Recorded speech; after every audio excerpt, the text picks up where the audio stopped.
Good morning, everyone. My name is Young Dania, and today I and my colleagues will be speaking on a topic that affects every one of us, not just as consumers of media, but as citizens. It is titled The End of Print: Protecting Truth and Privacy in the Era of Misinformation. Unethical journalism practices have led to the decline of the traditional newspaper, eroding public trust in the UK. According to a YouGov poll, we see that 58% of the people in the UK no longer trust newspapers. The United case of news of the world phone hacking proved that certain media companies unlawfully listening to private voicemails of individuals and run tabloids on them. The press accepted the eavesdropping allegations and settled the issues with the victims discreetly, despite the ongoing public pressure and court cases, according to Marketing Week in 2011. Also, the Press Gazette in 2022 has stated that more than 46% of individuals in the UK would rather read digital news than print newspapers, and most of them are older than 55 years.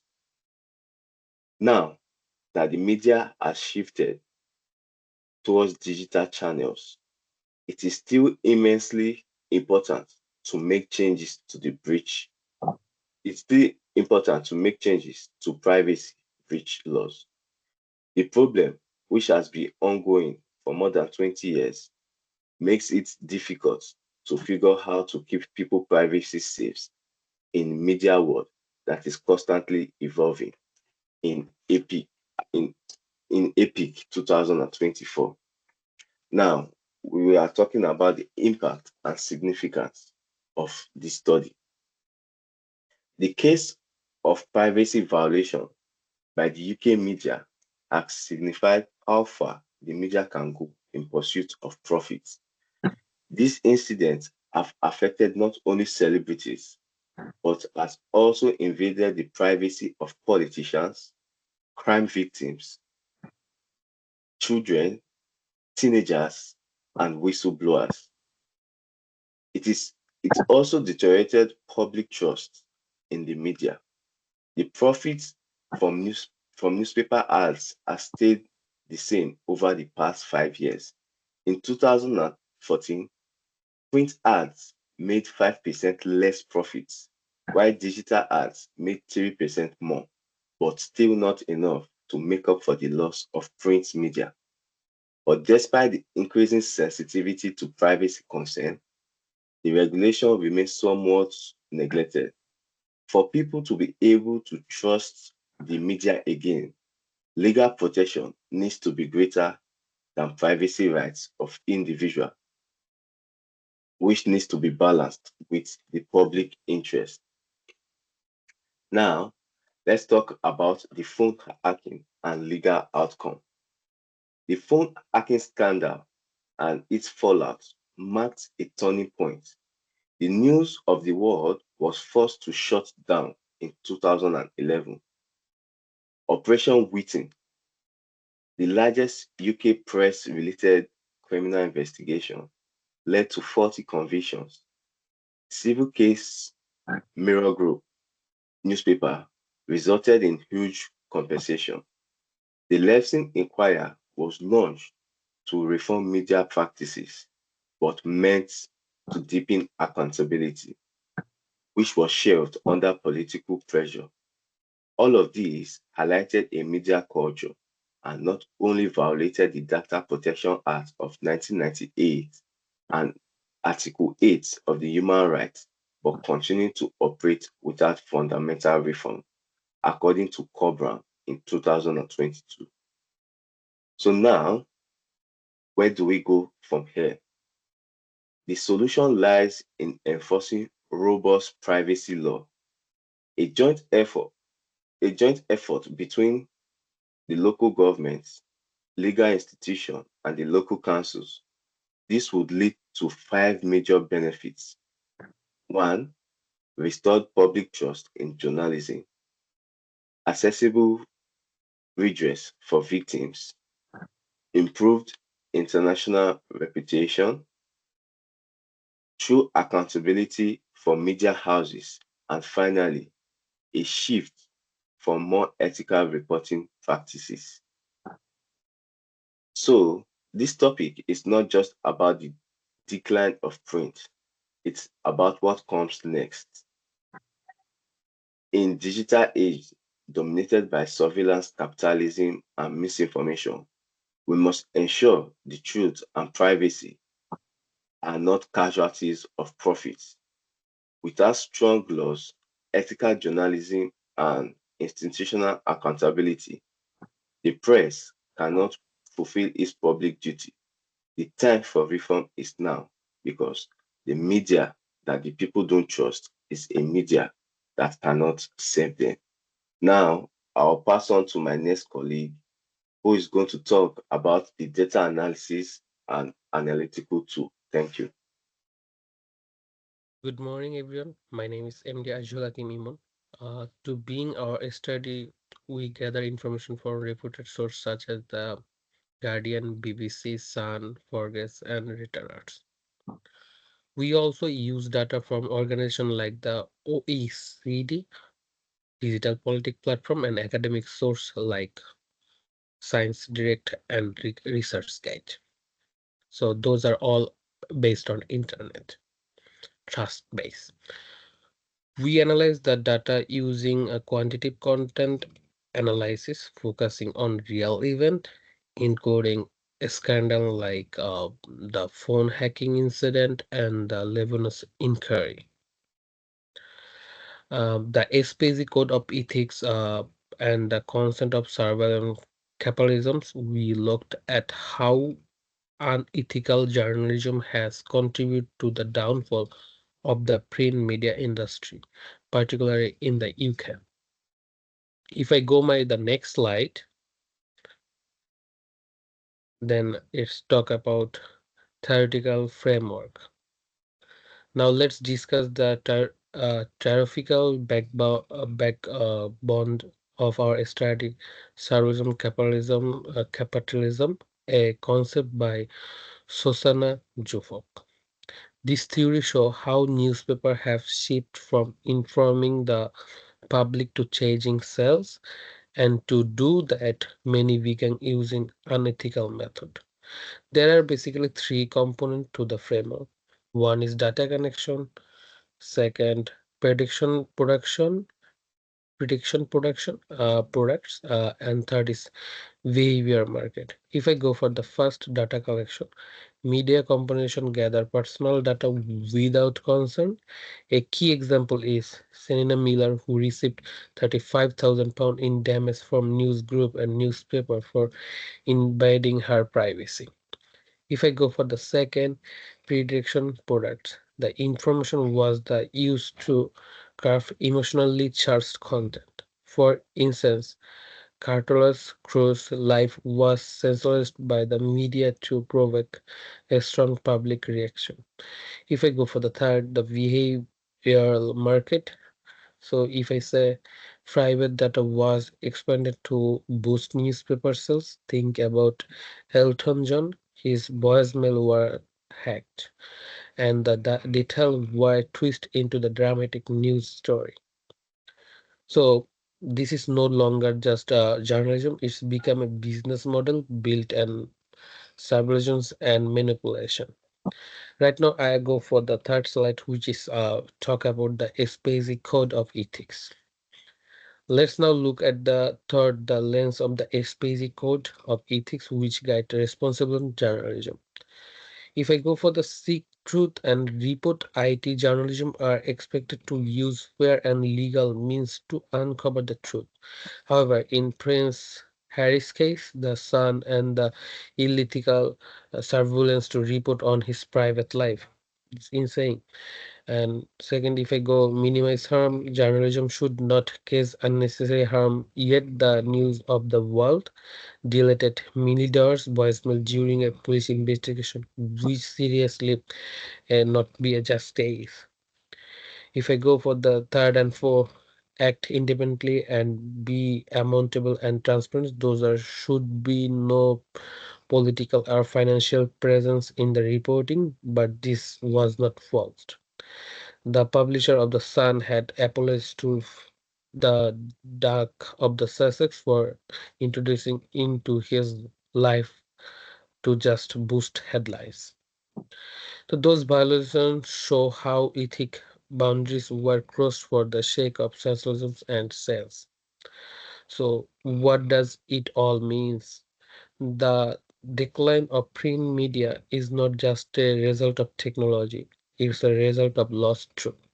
When media organizations begin to value profits over principles, they lose the credibility that one made them pillars of democracy. By returning of ethical journalism and respect privacy, the industry may still have a chance to rebuild that trust. Thank you. And now I am invited my next colleague, Reshma. Thank you, Azizul Hakim. I am Reshma Begum. Um, who is at risk? Children and teenagers, vulnerable and often exposed by the media without consent. Politicians, even officials have privacy rights. Um, uh, Abuse and crime victims, careless reporting causes emotional harm, private and individuals. Everyday people face privacy vehicles like phone hacking, whistleblowers, media exposure can care of whistleblowers, celebrities. Media uses their lives for profit, invading personal boundaries.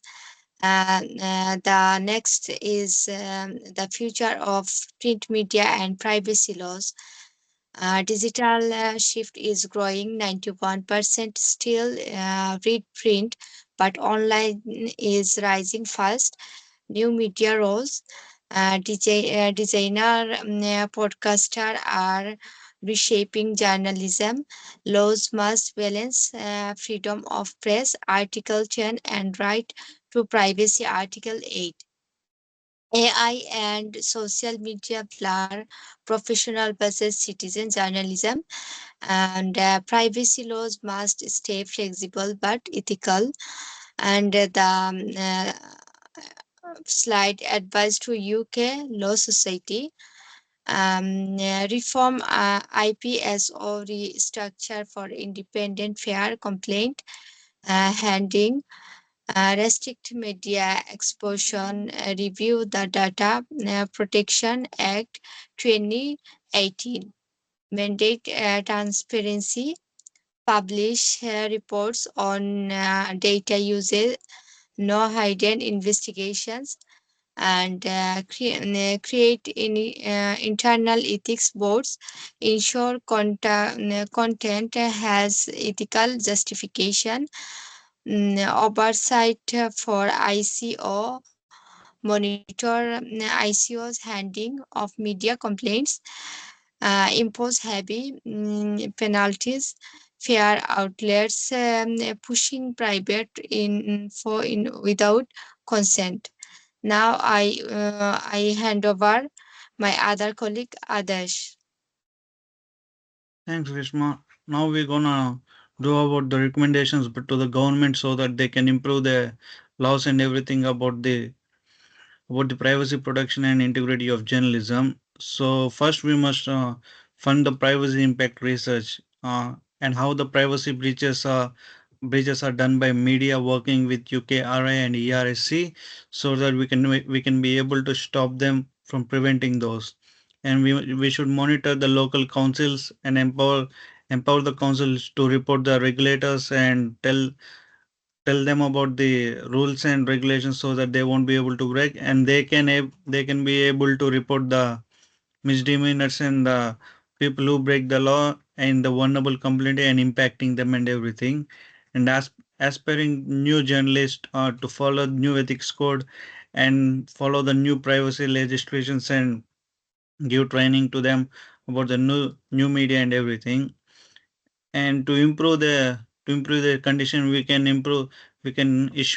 keep issuing some award certificates so then they can be encouraged to follow the strict journalism laws and ethics certification and everything. And redefining the term public interest by providing comprehensive definition to stop the misuse of personal information means we can tell them to not use personal information about others so that they can't misuse them and put them in any sites or anything. And we can thus differentiating between the public interest and curiosity. Instead of putting them in the media, we can just send them to the instead of invading their privacy, we can just ask them about their interest and tell them about their news and everything. And launching the awareness campaigns, we got to educate we got to educate new people and youth by collaborating with regulatory bodies so that they can protect their privacy and how their privacy can't be affected due to media. And now the short-term goals to combat these privacy issues are ethical training to make sure it's mandatory to UK newspapers to give the journalists and editors the ethics law and everything so that they won't be able to break it. And we should be able to conduct awareness campaigns to empower public and children and teenagers, educating about their laws, so what they can do and what they can't do to break it, and tell them about the privacy breach law so that they won't be get affected due to the mistakes and everything. And funding to the ICO, it should be able to help them to raise fines for privacy breach, and they should be able to handle public cases in which the people are breaching their personal lives and everything. And coming to the long term directions, and we have to implement the UK Privacy Journalism Charter, co-designed by lawyers and journalists and digital right activists, so that they will be able to discuss which is right and which is wrong, and which can be published and which can't be, and what is considered as personal and what's considered as private, and giving them ethical certifications so that they will be able to follow the ethics code and their legal standards, and strengthening the laws about the media education and to the future generation how to navigate the truth and sensationalism so that they won't get affected due to the old mistakes, and they will be able to go in the right direction due to ethical certifications and everything. And now coming to the conclusion, normally in pre UK it's all about the newspapers and everything, but now it's everything about the phone hacking and breaking ethical laws, and there is no freedom press and anything, and it comes at the expense of dignity of other people. And it also get it also get people to trust decrease in the law. And the UK can enhance media transparency and responsible by implementing reforms so that the people can get better training for journalists and they won't be able to break any law, and improving public education so that they know which law can be broken and what can be done to improve the ethics and everything. And they can also introduce lasting reforms such as keeping ethical boards and doing the things that's illegal can be sent to jail and everything, and they can't be using the public interest so that they can break some laws and expect no action from the government or anything. And ultimately we can tell the press, or we can create the laws for the press to stop invading into the personal privacy and everything. And we should be able and it can be maintained as societal watchdog by restoring the moral standards and enforcing local compliance. And it can be done by what do you call them, preventing the local abuse and people's privacy and everything. Thank you.